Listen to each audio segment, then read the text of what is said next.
Jagananna 2.0 YSR Congress party Jagananna 2.0 అన్న mobile super యాప్ను release కూడా చేస్తూ ఉన్నాం. ఈరోజు ఏం జరుగుతూ ఉంది అని అంటే సోషల్ మీడియాలో మన వాళ్ళు పోస్ట్ చేసిన కంటెంట్ను ఇష్టం వచ్చినట్టుగా డిలీట్ చేసేయడము, డిలీట్ చేసేదానికి ఇష్టం వచ్చినట్టుగా కుట్రలు పన్నడము, ఇవన్నీ జరుగుతూ ఉన్న నేపథ్యంలో మనమే ఒక యాప్ తీసుకొని వచ్చి ఒక ప్లాట్ఫామ్ క్రియేట్ చేస్తూ ఉన్నాం. జగనన్న 2.0 సూపర్ యాప్ను. ఈ యాప్లో ఇందులో ప్రతి కార్యకర్త కూడా నిర్భయంగా తన అభిప్రాయాలను తాను చెప్పొచ్చు. చెప్పడమే కాకుండా పార్టీతో నిత్యం తాను అనుసంధానమై ఉండగలుగుతాడు. సో అదొక మంచి పరిణామం జరుగుతుంది. ఇష్టం వచ్చినట్టుగా వాళ్ళు చేసే కుట్రలు ఏదైతే ఉన్నాయో కుట్రలను కూడా తిప్పికొట్టినట్టు అవుతుంది. ప్లస్ మన వాళ్ళందరికీ కూడా పార్టీలో ఉన్న చిన్న కార్యకర్త నుంచి సెంట్రల్ ఆఫీస్ దాకా ప్రతి నాయకుడు కూడా నియోజకవర్గ స్థాయి నుంచి రాష్ట్ర స్థాయి దాకా ప్రతి నాయకుడితో కూడా కార్యకర్తలు కూడా అనుసంధానమై కూడా ఉంటాడు. ఎందుకనంటే ఇక్కడ పోస్ట్ చేసే ప్రతి కంటెంట్ కూడా మన పార్టీలో ప్రతి ఒక్కరికి కూడా ఇది అందుబాటులో ఉంటుంది. కాబట్టి క్షేత్రస్థాయిలో ప్రజలు ఎదుర్కొంటా ఉన్న సమస్యలు కానీ, కార్యకర్తలు పోలీసుల ద్వారా హెరాస్మెంట్ ఎదుర్కొంటా ఉన్న ఇబ్బందులు కానీ, పార్టీకి సంబంధించిన ఇలాంటి ఏ అంశాలైనా కూడా ఈ యాప్ ద్వారా నేరుగా ఒకరితో ఒకరం టచ్లో ఉండగలుగుతాం.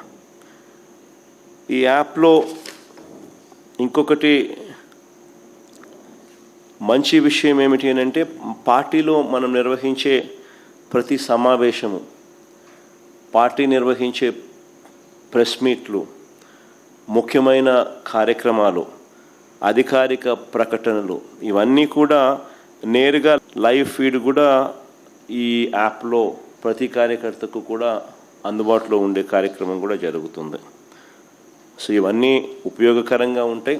ఫ్యూచర్లో కూడా ఇంకా ఈ యాప్ను ఇంకా కొంత బలపరుస్తూ కార్యకర్తలు ఏదైనా ఇబ్బందులు పడినా కూడా ఇబ్బంది పడ్డ కార్యకర్తకు తోడుగా ఉండే కార్యక్రమం కూడా రాబోయే రోజుల్లో ఈ యాప్ ద్వారా ఉపయోగపడుతుంది. మన డిజిటల్ డైరీ కూడా మన పార్టీకి సంబంధించి ఎవరైనా కూడా ఎక్కడైనా ఈ పోలీస్ హెరాస్మెంట్ వల్ల కానీ ఇంకొకరి హెరాస్మెంట్ వల్ల కానీ నష్టపోయిన ప్రతి కార్యకర్త కూడా డిజిటల్ డైరీలో ఏ రకంగా అయితే తాను నమోదు చేస్తూ ఉన్నాడో ఆ డిజిటల్ డైరీని కూడా దీంట్లోకి అనుసంధానం కూడా చేస్తాం.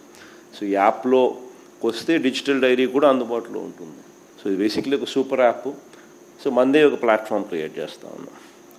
సో ఒకవైపున మనం ఈ మిగతా ప్లాట్ఫామ్స్లో సోషల్ మీడియా పోస్టింగ్స్లో సోషల్ మీడియా వాళ్ళ మీద చర్యలు ఏదైతే తీసుకుంటా ఉన్నారో అవన్నీ కూడా ఆ ప్లాట్ఫామ్స్కి రిప్రజెంట్ చేసి అవి అండూ చేసే కార్యక్రమాలు ఎలాగూ మనం చేస్తూ ఉంటాం.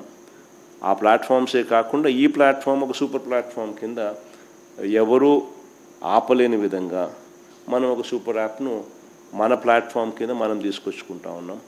సో మన ప్రతి కార్యకర్త కూడా పార్టీతో నిత్యం అనుసంధానమై ఉంటాడు దీని ద్వారా.